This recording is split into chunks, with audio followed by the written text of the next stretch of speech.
Hey, we're back. All right. I'd like to thank my special guest TD for coming by. I was an idiot and I left like 6 gigs of unclear data on my phone. So, not a phone user, not a technocrat. Can't figure this stuff out very well.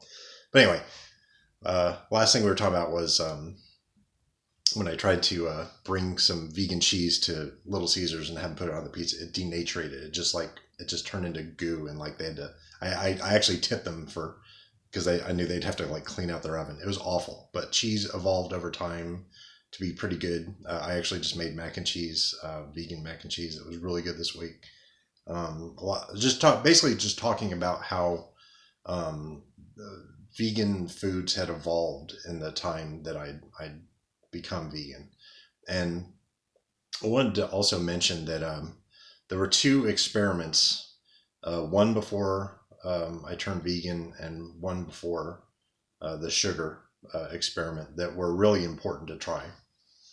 And I would definitely recommend you try something similar. Maybe not this exactly, but whenever my brother and I were living together, we did a juice fast for about a week, and that was the first time I'd actually been vegan for like that week long period where we were just having juices, and that opened my eyes to the fact that that was possible. You know, that going from vegetarian to full vegan, which I thought was extreme at the time, I thought, well, now it's possible.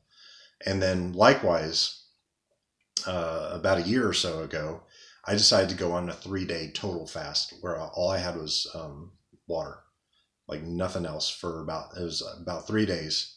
And in the back of my mind, I'd always had this paranoid thought and reflex that, if I went too long without sugar, like it would mess up my blood sugar and I'd have a diabetic crash and all this stuff. And once I did that 3 day fast, I noticed some things about myself that were habitual, but I also noticed that I was fine. Like it was perfectly healthy thing to do. That we talk ourselves into a tizzy about, oh, I haven't eaten breakfast today. I'm gonna crash. I'm gonna mess myself up. It's like, not really. Like, you can operate at a high level without food. You're in the ancient days of our ancestors, food was scarce, and there were frequently times when they would go without it for days at a time. So it's not something that our body is not acclimated to.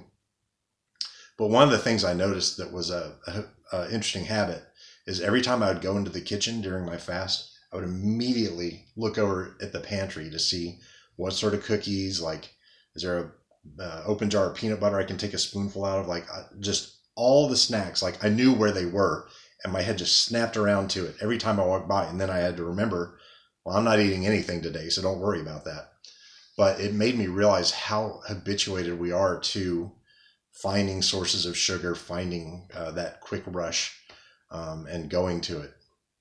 But what I wanted to talk about today, and again, thank you, TD, for guesting on part one of this episode. I appreciate it. We had a nice visit, sorted cards, did a little talking. It was fun. It was a good visit.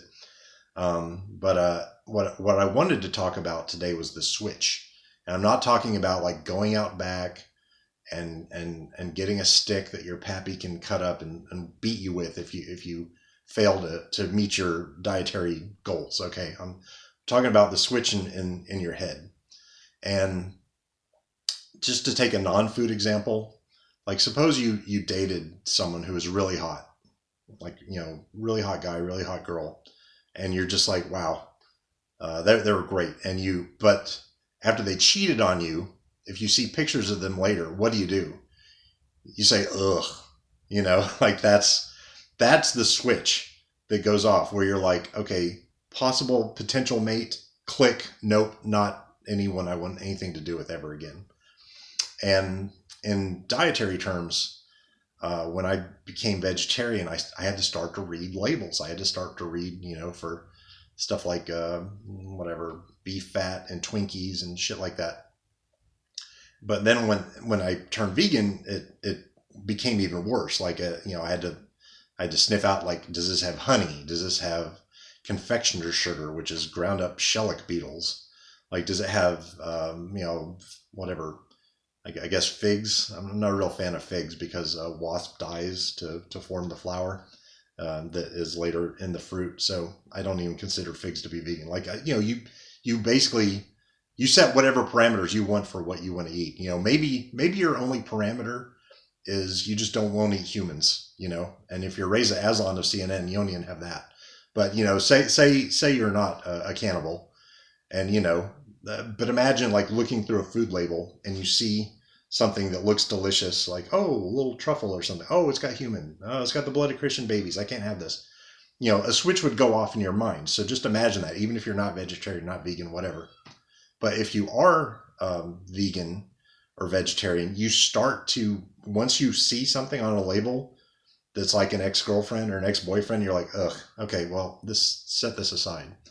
And what was interesting to me about this current sugar war experiment was that on day one, I looked at some Nutter Butters at work, and the switch had already gone off, and I was like, nope, that's not food anymore. Like, I don't even consider that food.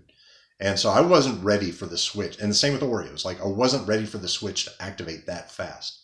But if you can find a way to create that reaction in yourself towards the foods you want to avoid, somehow associate them with your present unhappiness with whatever makes you want to avoid them, or alcohol or whatever your situation is, drugs. You just have to develop that switch where you're like, this is something I want, but once this position is changed, I just don't want it anymore. I don't know how to do that for others. I know how it developed for me very systematically, but a lot of it comes from experimentation. So, I've had a couple people work who are like, yeah, we're going to try the sugar fast just to see what it's like. So, it doesn't hurt to try, right? It doesn't hurt to try. All right, I'll talk to you later.